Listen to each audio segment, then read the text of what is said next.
오늘 당신이 꼭 들었으면 하는 이야기가 있습니다. 어쩌면 당신의 인생에서 처음으로 듣게 될지도 모르는 아주 중요한 이야기입니다. 당신은 게으른 사람이 아닙니다. 어딘가 망가지거나 부족한 사람도 아닙니다. 그리고 결코 뒤처지고 있는 것도 아닙니다. 당신은 그저 애초에 당신의 것이 아니었던 무거운 고통의 짐을 대신 짊어지고 있을 뿐입니다. 당신은 번성하는 법이 아니라 생존하는 법을 먼저 배웠습니다. 안전함을 느끼는 법이 아니라 그저 묵묵히 견뎌내는 법을 먼저 배웠습니다. 특히 저희 부모님 세대, 그리고 그 시대를 살아온 많은 한국인들에게는 이것이 너무나도 익숙한 이야기일 겁니다. 전쟁의 폐허 속에서 그리고 가난을 이겨내기 위해 앞만 보고 달려야 했던 시절, 감정을 돌보는 것은 사치처럼 여겨졌을지도 모릅니다. 살아남는 것, 그것이 가장 중요했으니까요.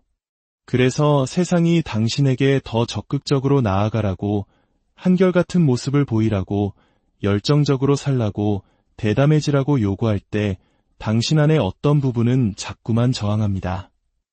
그렇게 살고 싶지 않아서가 아닙니다. 당신 내면의 무언가가 아직 온전히 살아있어도 괜찮을 만큼 충분히 안전하다고 느끼지 못하기 때문입니다. 저명한 심리학자 칼 융은 이런 말을 남겼습니다. 당신이 무의식을 의식화하기 전까지 무의식은 당신의 삶을 지배할 것이고 당신은 그것을 운명이라 부를 것이다. 우리들 대부분에게 그 무의식은 가장 처음 상처받았던 어린 시절의 내 모습을 여전히 붙들고 있습니다. 온전히 자라날 기회를 얻지 못했던 바로 그 모습. 우리는 그것을 내면 아이라고 부릅니다. 자, 이제 시간을 거슬러 올라가 봅시다. 세상의 수많은 역할이라는 갑옷을 입기 전으로, 상처받지 않기 위한 방어기제가 생기기 전으로, 두려움을 배우기 전으로, 당신이 그저 한 명의 아이였던 그 시절로 돌아가 봅시다. 그때의 당신은 자신을 숨기는 법을 몰랐습니다. 평화를 유지하기 위해 스스로를 움츠리는 법도 몰랐습니다. 세상이 당신에게 어떤 성과를 내고 무언가를 얻어내고 완벽해져야만 사랑받을 수 있다고 기대하는지 아직 이해하지 못했습니다. 그저 당신은 당신이었습니다. 호기심 많고 마음이 열려 있었으며 부드럽고 솔직했습니다. 필요한 것이 있으면 스스럼 없이 요구했고 아프면 소리내어 울었습니다. 부끄러움 없이 사랑을 향해 두 팔을 뻗었습니다. 바로 그 모습, 순수하고 아무것도 꾸며지지 않았던 당신의 그 모습은 결코 사라지지 않았습니다. 그 아이는 여전히 당신의 마음 가장 깊은 곳에서 당신이 돌아봐 주기를 기다리고 있습니다. 이것이 우리가 내면 아이에 대해 이야기할 때의 핵심입니다. 내면 아이는 단순히 과거의 기억이나 추상적인 개념이 아닙니다. 그것은 당신의 정신 안에서 살아 숨쉬는, 실제하는 일부입니다. 당신이 처음 느꼈던 기쁨, 연결감, 그리고 사랑의 경험을 고스란히 간직하고 있습니다. 하지만 동시에 두려움과 버림받음, 그리고 수치심의 첫 경험 또한 그대로 품고 있습니다. 칼 융은 아이라는 원형이 단순히 순수함의 상징이 아니라 모든 정신적 삶의 시작점이라고 말했습니다. 그는 아이가 잠재된 미래라고 했습니다. 그것은 우리가 과거에 어떤 사람이었는지를 보여줄 뿐만 아니라 만약 우리가 기꺼이 과거로 돌아가 우리가 남겨두고 온 자신의 일부를 되찾으려 한다면 우리가 앞으로 어떤 사람이 될 수 있는지를 보여주는 가능성 그 자체입니다. 당신이 어렸을 때 당신의 신경계는 아직 발달 중이었습니다. 스펀지처럼 모든 것을 흡수했죠.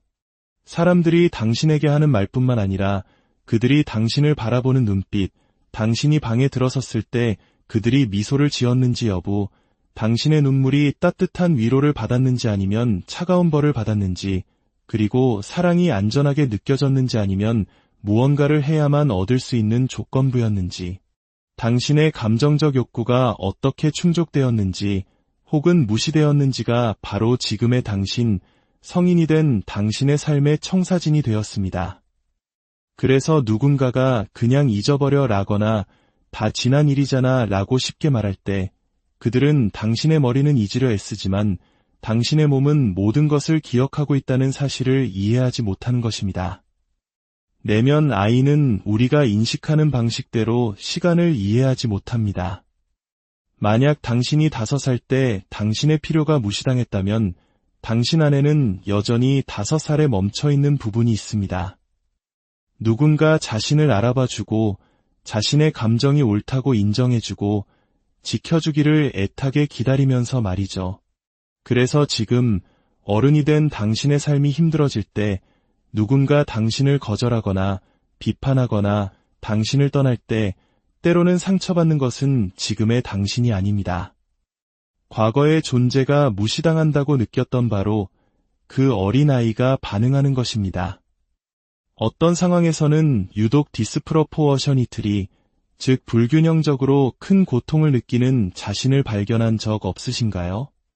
누군가에게서 온다던 문자가 오지 않았을 뿐인데 갑자기 세상이 무너지는 것 같고 누가 조금만 목소리를 높여도 온몸이 얼어붙고 열심히 준비한 일에 대한 피드백을 받았을 뿐인데 속으로 완전히 무너져 내리는 경험 말입니다. 그것은 결과물이 충분히 좋지 않아서가 아닙니다. 당신 안의 어떤 부분이 내가 충분하지 않은 존재라고 느끼기 때문입니다. 그것이 바로 당신의 내면 아이가 보내는 반응입니다. 그리고 가장 힘든 부분은 이것입니다.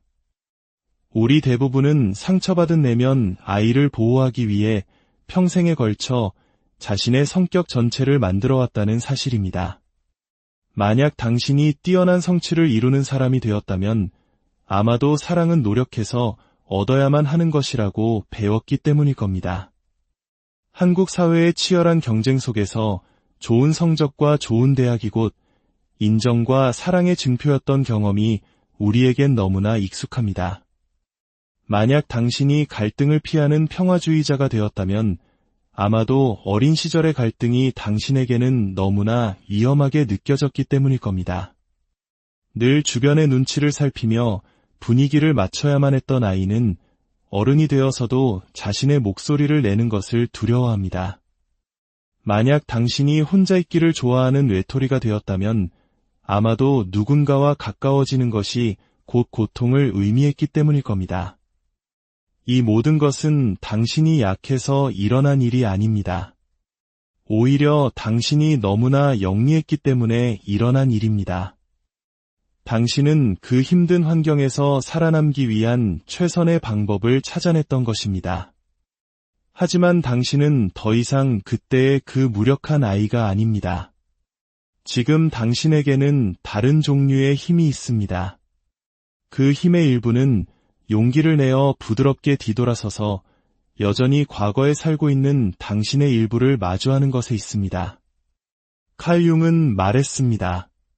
밖을 보는 자는 꿈을 꾸고 안을 보는 자는 깨어난다. 깨어난다는 것은 당신이 지닌 두려움이 당신의 결점이 아니라 과거의 메아리임을 깨닫는 것입니다.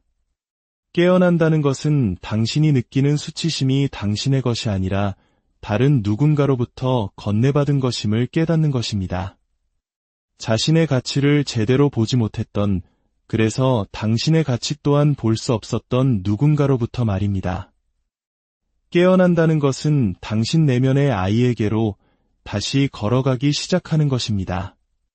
그 아이를 꾸짖거나 고치기 위해서가 아니라 그저 따뜻하게 안아주기 위해서입니다.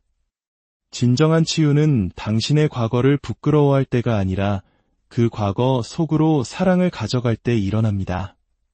그리고 아마도 처음으로 당신은 스스로에게 이렇게 말하기 시작할 겁니다. 그래, 내가 너를 보고 있어. 너의 목소리를 듣고 있어. 이제 다시는 너를 혼자 내버려 두지 않을 거야. 바로 거기에서 진짜 치유가 시작됩니다.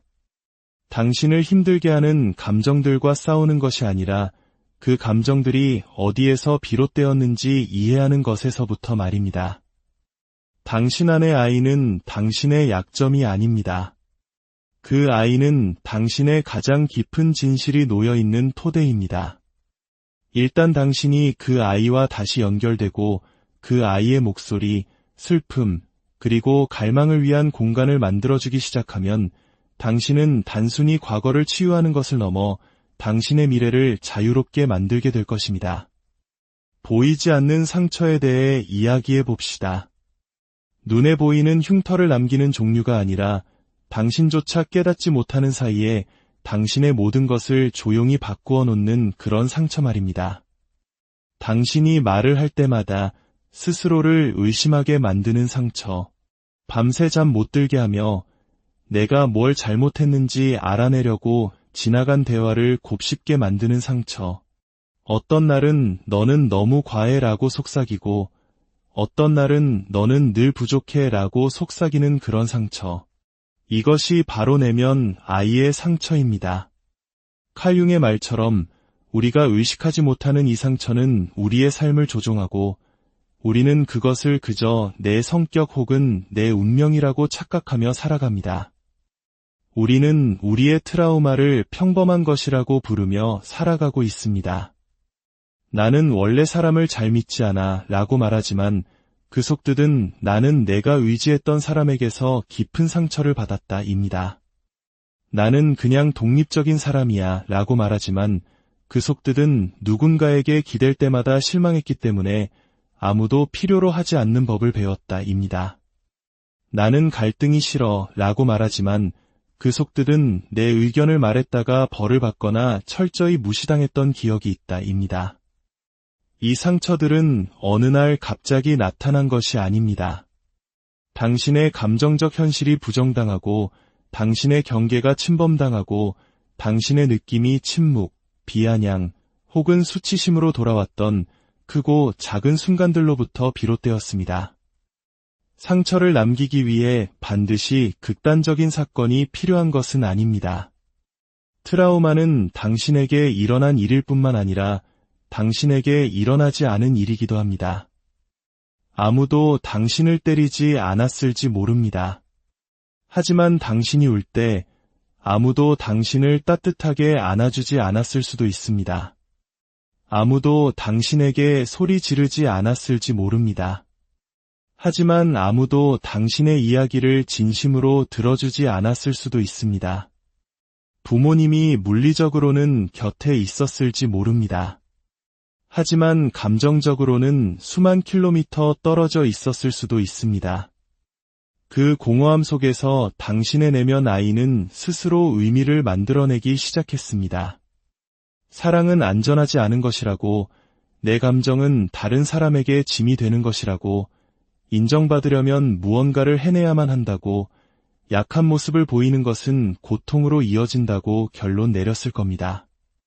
일단 그 믿음들이 뿌리를 내리면 그것들은 조용히 당신의 삶을 운영하기 시작합니다. 당신은 늘 과하게 사과하는 어른이 됩니다. 좋은 일이 생겨도 그것을 누릴 자격이 없다고 느끼며 스스로 망쳐버리는 어른이 됩니다. 더 많은 것을 요구하는 것이 불안해서 필요한 것보다 훨씬 적은 것에 만족하는 어른이 됩니다. 겉으로는 항상 괜찮아 보이지만 속으로는 무너져 내리고 있는 어른이 됩니다. 당신은 이게 어디서부터 시작됐는지조차 모릅니다. 그저 너무 지쳤고 평화를 원하고 무언가 잘못되었다는 느낌이 아주 오랫동안 계속되었다는 것만 알 뿐입니다. 하지만 여기 진실이 있습니다. 이 패턴들은 당신에게서 시작된 것이 아닙니다. 당신은 그것들을 배웠습니다. 때로는 더 나은 방법을 알지 못했던 사람들로부터 말입니다. 왜냐하면 그들 역시 상처받은 내면 아이를 품고 있었기 때문입니다. 칼융은 치유가 과거를 탓하는 것이 아니라 과거의 영향력을 의식하게 되는 것이라고 믿었습니다. 그는 신경증은 언제나 정당한 고통을 대체하는 것이다 라고 썼습니다. 다시 말해 우리가 외면하고 있는 진짜 고통이 과도한 생각, 불안, 완벽주의, 감정적 무감각 같은 증상들로 변형되어 나타난다는 것입니다. 하지만 그 증상들 아래에는 우리가 애써 피해왔던 진짜 슬픔이 있습니다. 온전히 이해받지 못했던 슬픔, 보호받지 못했던 슬픔, 너무 빨리 어른이 되어야만 했던 슬픔, 그리고 그 슬픔은 마침내 자신의 목소리를 낼 자격이 있습니다. 상처받은 내면 아이는 당신이 그냥 앞으로 나아가길 원하지 않습니다. 그들은 인정받기를 원합니다. 마침내 당신이, 어른이 된 당신이 이렇게 말해주기를 바랍니다. 그런 일은 너에게 일어나지 말았어야 했어. 너는 그런 취급을 받을 이유가 없었어. 그리고 그건 결코 내가 꾸며낸 이야기가 아니야. 당신은 게으르지 않습니다. 망가지지도 않았습니다. 지나치게 예민한 것도 아닙니다. 당신은 단지 한 번도 제대로 치유되지 못했던 상처에 반응하고 있을 뿐입니다. 당신은 어린 시절에 형성된 신경계의 패턴을 가지고 지금을 힘겹게 생존하고 있는 것입니다. 이제 당신은 그저 버티는 것 이상을 할 준비가 되었습니다. 당신은 치유할 준비가 되었습니다. 내면 아이를 치유한다는 것은 채워지지 않았던 욕구에 대해 더 이상 자신을 탓하지 않는 것입니다. 감정적인 방치를 개인적인 실패로 착각하는 것을 멈추는 것입니다. 그때 받지 못했던 것을 지금의 당신이 스스로에게 주는 법을 배우는 것입니다. 인정, 연민, 안전함, 그리고 진실을 말입니다. 그러면 당신은 서서히 다시 느끼기 시작할 것입니다. 고통뿐만 아니라 그 밑에 깔려있던 기쁨, 희망, 부드러움, 창의력, 그리고 용기를 말입니다. 당신은 그 상처가 이야기의 끝이 아니라는 것을 깨닫기 시작할 것입니다. 그것은 당신이 써내려갈 새로운 이야기의 시작입니다. 생존하는 어린 아이로서가 아니라 마침내 자신의 가치를 아는 어른으로서 써내려갈 이야기. 이것이 바로 내면 아이가 우리에게 보내는 초대장입니다. 과거에 살라는 것이 아니라 다정함으로 당신의 미래를 되찾으라는 초대. 당신은 이 모든 것을 완벽하게 해낼 필요가 없습니다. 그저 기꺼이 돌아가서 여전히 들어주기를 기다리고 있는 당신 안의 목소리에 귀를 기울이기만 하면 됩니다. 바로 그때 진정한 치유가 시작됩니다. 치유의 여정에서 어느 지점에 다다르면 당신은 받지 못했던 사랑을 외부에서 찾아 헤매는 것을 멈추고 그 사랑을 스스로에게 주는 법을 배우기 시작합니다. 이것이 바로 재양육의 핵심입니다. 이제 당신이 어른입니다. 그 말은 마침내 당신이 그 아이에게 나타나 줄 수 있는 유일한 사람이 되었다는 뜻입니다. 과거처럼 무시하거나 수치심을 주거나 버려두는 사람이 아니라 곁에 머물러주는 사람, 이렇게 말해주는 사람 말입니다. 그들이 그랬던 것처럼 널 버리지 않을게. 그들이 그랬던 것처럼 너의 목소리를 막지 않을게. 너를 다그치거나 탓하거나 너의 가치를 증명하라고 강요하지 않을게. 내가 너를 보고 너를 듣고 나는 너를 선택해. 재양육은 과거가 없었던 척하는 것이 아닙니다. 과거가 당신을 어떻게 만들었는지 명확히 인식하고 앞으로 나아갈 다른 길을 의식적으로 선택하는 것입니다. 그 시작은 아주 작습니다. 당신이 스스로에게 어떻게 말하는가에서부터 시작됩니다. 실수했을 때 날카롭게 자신을 비판하나요? 아니면 부드럽게 스스로를 안내하나요? 모든 것이 버거울 때, 쓰러질 때까지 자신을 밀어붙이나요? 아니면 쉴 수 있는 허락을 스스로에게 주나요? 마음이 아플 때 그 감정을 축소하거나 무시하나요? 아니면 이건 아픈 게 당연해. 누구라도 이런 기분을 느낄 거야 라고 말해주나요? 우리 대부분은 우리에게 상처를 주었던 사람들의 목소리로 스스로에게 말합니다. 넌 게을러, 유난스러워, 부족해 라고 말하는 그 내면의 비판자는 종종 다른 사람의 말에서 비롯된 메아리입니다. 하지만 재앙육은 당신에게 새로운 목소리를 줍니다. 연민과 인내와 격려의 목소리, 당신이 배웠던 거짓이 아닌 진실을 말해주는 목소리, 당신의 가치는 논쟁의 대상이 아니라는 진실, 당신에게는 필요와 욕구가 있을 수 있다는 진실, 당신은 다시 온전해질 수 없을 만큼 망가지지 않았다는 진실을 말입니다. 칼 융은 이렇게 물었습니다. 어린 시절, 시간이 몇 분처럼 흘러가게 만들었던 일은 무엇이었는가? 거기에 당신의 지상에서의 소명을 푸는 열쇠가 있다. 어린 시절 당신이 사랑했던 것은 무엇이었나요? 세상이 당신에게 어떤 사람이 되어야 한다고 말하기 전에 무엇이 당신에게 기쁨을 가져다 주었나요? 이것은 단순히 향수를 느끼는 질문이 아닙니다. 이것은 신성한 질문입니다. 왜냐하면 내면 아이를 치유하는 것은 고통을 고치는 것만이 아니라 잃어버렸던 기쁨을 되찾는 것이기 때문입니다.